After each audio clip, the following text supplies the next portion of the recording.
You cooked something, zenitsu? Really? Just for me? Yeah. Food? Where at? Inosuke demanded, whipping his head around as rice balls were about to suddenly be pelted into his direction. The idiot even looked up straight. Uh, I only made enough for me and Finchan. Zenitsu looked away from Tanjiro. Sorry. With that, he reached out his hand to you, and somehow he still felt a jolt of delight, surprised when you actually took it. So, did you make it? It's a surprise. From the courtyard, he escorted you around the side of the building and into the spare kitchen of the guest house. It was dimly lit and free of all messes or cooking supplies. Not to mention, you didn't smell a trace of anything edible. Sort of an unusual hint of wafting of the kinetic spices. He was quiet as you examined the room, and he would swiftly shuffle together some cookingware. Well, we better get started. He squealed out a high-pitched, picking snort of way, and it was obvious that he was sweating through the forced laughter. Liar. You smirked and Zenitsu visibly flinched. You said you already made food. You realized that must have been why he averted Tanjiro's gaze a moment ago, as he had seen right through his little fib. What about that? You crossed your arms with a musinating smile, and his face turned red. Okay, fine. He fiddled with his fingers and stared at the ground. I may have forgotten some ingredients. All of them, it seems. You quinned and postered smirk more. Don't tease me. He looked up at you with big, sad eyes and pouted lips. I just, he sighed, finally gathering enough compose to be honest. I just missed you after you stopped staying in our room. I couldn't think of a good excuse at the moment like the others did, so I made it up to spend time with you. You felt a tingle of warmth fill up in your chest at his confession. He could somehow manage to make you guilt adorable. You wondered. Your smile wandered while his bashful brightened. I'm sorry I smothered you a bit. It's all right, you chuckled. To be honest, I didn't mind it as much as Tanjiro did. You bit your lip sheepishly, and Zenitsu lit up with a delightful blush. I'm so glad you agreed to stay with us, Finchan. The blonde squeezed your arm and rubbed his cheek on your shoulder. I didn't sleep as well without you. I was worried I couldn't protect you in another room. Darkness had fallen, and you noticed Tanjiro had returned from town with a cute little trinket for Nezuko. Zenitsu twirled and hummed a happy tune as he fluttered out of the futon next to his. Where do you get those, Tanjiro? You asked when he offered you a hand-pulled sugar creation on a stick. Turns out there was some kind of festival going on downtown. It probably would have been almost over by the time I came to get you all, so I brought you each one of these instead. That's nice of you. Thank you so much. And I got this for Nezuko. He pulled out a sun pendant and displayed it to you. Ooh, pretty. Did you hear that, Nezuko-chan? Zenitsu asked the girl emerged from the box. There was a festival tonight. I was sure I could have taken you. Fireworks are so romantic. He noticed her ignoring him, and instead eyeing the eerie of delicious sweets laid out on Tanjiro's futon. Oh yeah, these are cute, aren't they? Almost too cute to eat. Which one's your favorite? She picked up the one in the shape of a bunny, and Zenitsu's warm smile widened. I love bunnies. My favorite's the dolphin one. Your jaw dropped when the blonde proceeded to snatch Tanjiro's gift out of his hands and present it to Nezuko. The brunette boy's eyes twitched. See what Tanjiro got you? He's a good brother, right? Zenitsu flashed a curious glimpse at him, hoping flattery would be enough to keep him from being smacked across the room. What a beautiful necklace for a beautiful girl. He glanced over his shoulder and noticed you. whispering something in Tanjiro's ear. Crap, he was too busy lacking it on thick that he missed what you said. He was certain he heard his name too. Say, Tanjiro, want me to get Zenitsu to leave your sister alone? That's what you had whispered. You were definitely within earshot of the blonde, but you knew Zenitsu's powerful hearing wasn't an issue if he was paying you no heed. Tanjiro pulled back and gave you a spectacle look. I don't think you can, he replied in disbelief. This time Zenitsu saw you wink at Tanjiro. The game was about to begin, and you cleared your throat to prepare. Nezuko-chan, he emphasized loudly to regain your attention. Want me to read you a bedtime story before sunrise tomorrow? Zenitsu! You donned a hurt expression and rose to your feet. How could you? Silence fell over the room and erupted. Mood changed, and you noticed it was much easier than you thought to get in character. Huh? He blinked, perplexed. You made me think I was special to you. You turned your head away with a treatful emphasis. You led me on believing you wanted to marry me to marry you, and then you flirt with another girl right in front of me. You gestured to Nezuko, who was looking back and forth between the two of you with a blank, confused expression. How cruel! You wiped away a crocodile tear, and Zenitsu's mouth fell open. His malfunctioning brain only seemed to be catching on your intent. Wait, you seriously want my attention? He pointed at himself in disbelief. With an elegant and overdramatic whoosh of your kimono, you stomped off into the darkness. Fin-chan? A sudden panic erupted in his voice. Fin-chan, wait! He tripped over himself to rush after you. Come back! You can have all of it. It's yours! Tanjiro chuckled. I'm sorry, this is so cute. I can't stop laughing. Tanjiro chuckled at just how effective your mentions were. He felt silly for doubting you, but then he realized that little tear of yours didn't have the air of falsehood he anticipated. He didn't smell any kind of insecurities in your sadness, which could only indicate that you were actually upset by the fact of Zenitsu sharing his affection. Is she aware of that? Tanjiro wondered.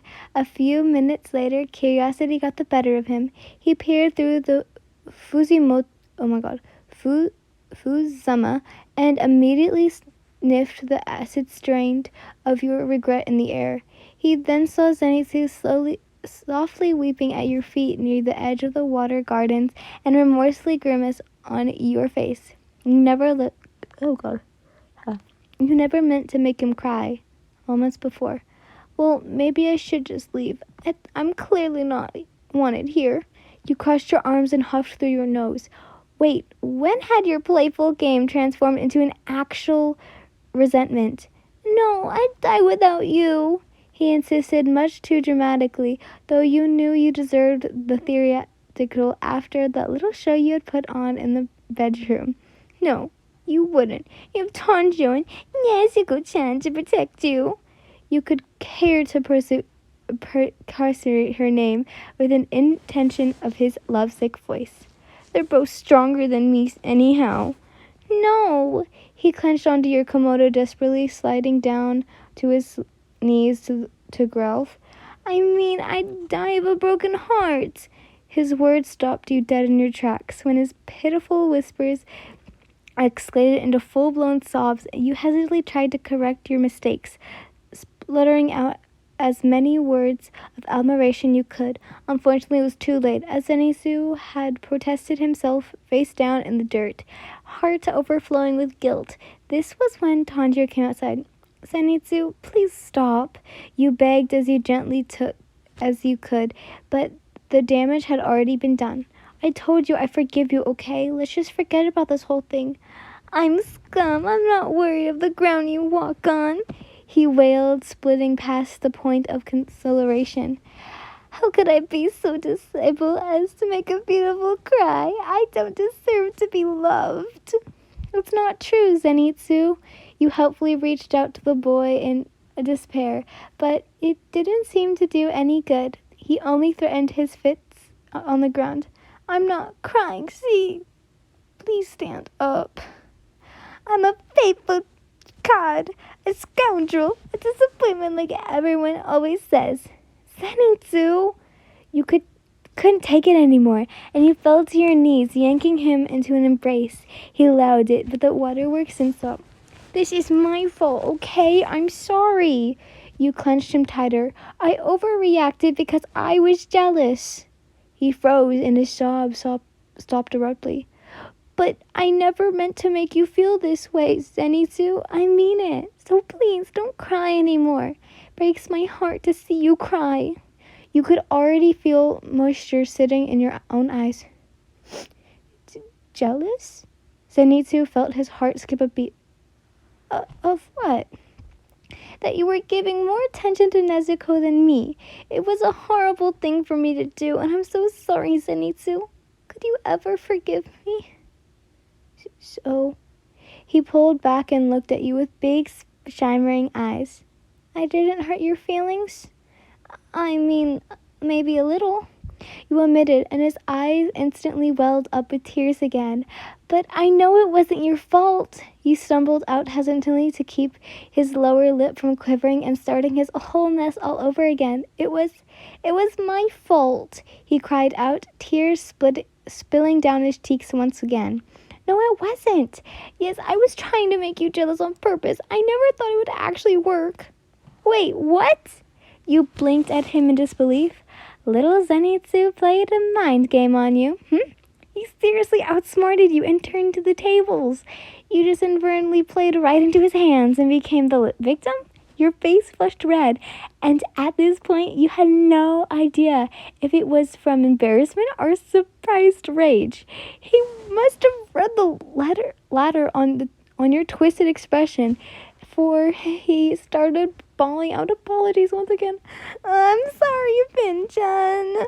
He's tackled you backwards onto the ground, as if a normal hug simply wasn't violated enough to compensate how instantly untrue he was. I won't do it again, I swear. Hugs were nice, but you know that body part doesn't feel good when being hugged too tight. Your rib cage. At this point, your neck was constraining by the strong, noodly arms as you... I'm sorry, I can't stop laughing again. As your lungs were slowly being crushed by the weight of his body. Yep, this is apparently how I'm gonna die. Zenitsu didn't notice this appendage of yours, as he was too busy nuzzling his forehead back and forth against you, and he swore to his of apologies. Sorry. Suddenly you were pulled from the brink of death as Tanjiro came to your rescue, chopping Zenitsu on the back of the neck and rendering him unconscious. You finally sat up and breathed air, looking down sympathetically at the limp blob of yellow sprawled helplessly around your lap. You gazed at the exhausted form of the blonde in the darkness. Based on the clinic deep breathing filling the room, you pursue the others to be asleep as well. After the whole ordeal, which you entirely blamed yourself for, Tanjiro had carried Zenitsu to the bed, and you took care to dry his tears. In the span of time, you had some pause to think. You had never really realized how strong your affection meant to Zenitsu had grown. Over time, you had been so accomplished to him, fawning over you, that you never considered how it would make you feel if he suddenly didn't do it anymore. Or if the worst happened and he fell for another girl. Wait, the worst happened? When had the thought of not having a screaming blonde terror attack your side because unbearable? When you fell for Zenitsu, that's when. At some point this evening, your fondness had turned positive. You kindled the flame and allowed it to get out of hand, and as a result, dove poor Zenitsu into hysterica. Yes, that's what happened today. Zenitsu's little jealous game was intervalent. You had still toyed with his emotions, and for that you felt he deserved an apology. Too bad he's asleep. You sighed wistfully, gazing at his admiration boyish features. He was quite handsome upon closer look, wasn't he? All you could think about was how much you wanted to hold him in your arms again. There was something special you felt in his embrace, the first one, not the tackle, a sort of soothing warmth akin of a sensation of melting. In that moment, you simply didn't want to let him go. His hands were strong but gentle on your back, and his flexion locks carried the title of peach tree blossoms. The only way you could feel the qualm of the yearning ached in your heart was to react out to him. Your fingertips scuttled his hand, and, much to your surprise, the blonde's eyes opened. His golden irises immediately locked onto yours. It was silent for a moment, neither one of you moving from your positions. He must have heard the connection in your aura borne him no ill will. For next, he asked a bold question. "Can I come over there?" he whispered, beautiful eyes nervously pleading. You nodded, and he leapt under your comforter in one swift, fluid motion. He kept his head down at your shoulder level so he couldn't see his face. Do you hate me?" he asked timidly. "Of course not," you replied swiftly and tilted his chin up.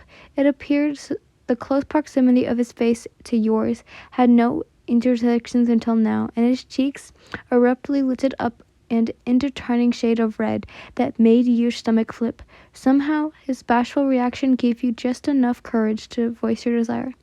"Zenitsu, can I maybe hold you?" The blonde looked utterly shocked by your question, but nodded eagerly. After an awkward shuffling, he at last found stillness in your arms. A tingling eruption birthed in your skin when he pulled you close to his chest. You had to wonder if he was feeling the same way, and you hoped a high between this masterful ear couldn't hear the little skips in your heart was making. Fortunately, you took consolation in the fact that he was blushing so hard he radiated heat like a bonfire. "I'm sorry for today," he mumbled, the vibration words you were about to speak. It was almost like he read your mind and jumped the gun. "Don't be. My behavior was unacceptable. I let my feelings for you cloud my judgment, and I lashed out because of it. Today was my fault." With your cheeks pressed against his collarbone, you felt him gulp, and it was then you realized your mistake. Feelings? Your mind exploded into white-hot panic as your intent, but the individual you had already admitted to your jealousy, and he didn't reject you, right? Did that mean you still had a chance? He had tried to make you jealous on purpose, so that was a good sign, wasn't it? It meant that he at least liked you enough to put in the effort. But to mention his priceless reaction to your winner's kiss just made you want to pamper him with zillions more. Maybe if you confessed now, he'd choose you over Nezuko? It was a long shot, but still. Yeah, You thought it would be best to get it out quickly and not draw out your inner torment. Well, with a will the courage you could muster, you pulled back enough to look at his face. "I love you, Zenitsu." He just blinked at you, not the reaction you expected. That means don't joke like that. He did pant that line like it was no big deal. What does he mean? He doesn't even believe me? Your jaw dropped. No, Zenitsu, really. You cupped his face in your hands. I mean it. I love the way you flirt with me, the way you blush when I hold your hands, how you always rise to the challenge no matter how scared you are. Zenitsu's eyes widened as his disbelief gradually disappeared. You're like my sun in the morning, making each day brighter for me. I love you, Zenitsu. I really do. A few seconds passed in his glossy, sparkling eyes before an almost abdominal click went off in his head. "Oh, Fincham, this is a dream come true. I'm so happy." Wait. He drew a thoughtful finger to his lips. "This has gotta be a dream, right? Pinch me, pinch me." He shook you violently until you obeyed. No, I'm not dreaming. You winced from the volume of his squeal. He clenched onto you and rubbed his cheeks against yours, tears of joy spilling out of his eyes. My heart's fluttering so much right now. I can kiss you. Or wait, maybe you'd rather wait until marriage? That's okay. I'll wait as long as you want and save 1,000 a day for you. And that way, our kids will always know how much we love each other. You placed a hand on his lips to silence his manic escalating voice. It might be a little early to talk about marriage. You chuckled and he pouted. But Finn, how can you say that? After what you just said, I want to marry you right now. You laughed once more. How about something to hold you over then? You offered as you rebelled as he quirked his head in confusion. You guided his lips forward until they met yours in a soft, loving kiss. It turned heated very quickly as he pulled you serenely against him, waving a hand into your hair. He let a little noise somewhere in between a sigh and a moan, and for a moment it almost felt like fireworks were going off outside the quiet room. As foolish as the kiss was, Zenitsu's passion was obviously incident in nature. You could tell this began the incident you parted. He broke out into a fit of delight giggles, kicking his feet in vigorously under the blanket. I wonder what we should tell the others in the morning, he whispered playfully. We already heard you. Inosuke pulled the two of you. You froze. Ah! Zenitsu shrieked and you gasped, which was then you followed the sound of Tanjiro's soft laughter. You guys aren't as quiet as you think you are.